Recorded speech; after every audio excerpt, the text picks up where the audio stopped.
சத்து மாவு அரைக்க தேவையான பொருட்கள் பார்க்கலாம் ஃப்ரெண்ட்ஸ். இதில் 25 தானிய வகைகள் இருக்குது. என்னென்ன தானியம் நான் சொல்கிறேன். கேழ்வரகு கம்பு மட்டும் அரை கிலோ போடணும். மீதி எல்லாம் 1/4 கிலோ போட்டு அரைச்சாலே போதும் ஃப்ரெண்ட்ஸ். ரொம்ப ஸ்ட்ரென்த்து ஃப்ரெண்ட்ஸ் இது உடம்புக்கு. இது சீரகம் கொஞ்சமாக போட்டுக்கோங்க, வெந்தயம் கொஞ்சமாக போட்டுக்கோங்க. இது அரிசி கொஞ்சமாக சேர்த்துக்கோங்க, பாதாமும் கொஞ்சமாக, அதெல்லாம் 25 கிராம்.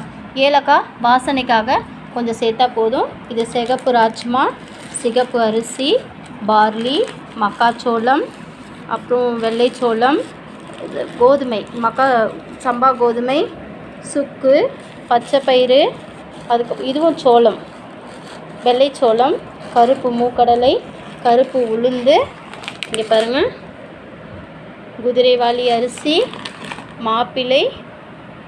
மாப்பிள்ளை சம்பா அரிசி, தினை அரிசி, வேர்க்கடலை, உடைச்ச கடலை, கேழ்வரகு, கம்பு, கருப்பு கவுனி அரிசி, வரகு அரிசி.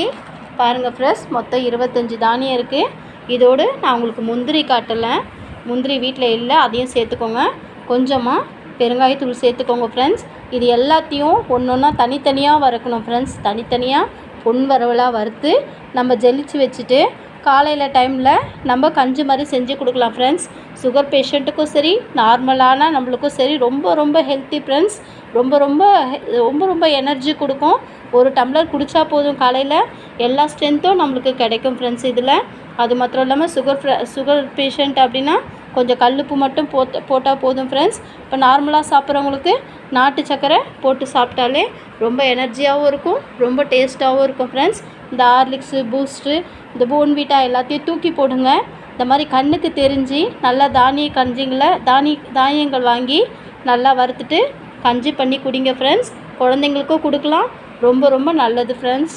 தேங்க்யூ, பாய்.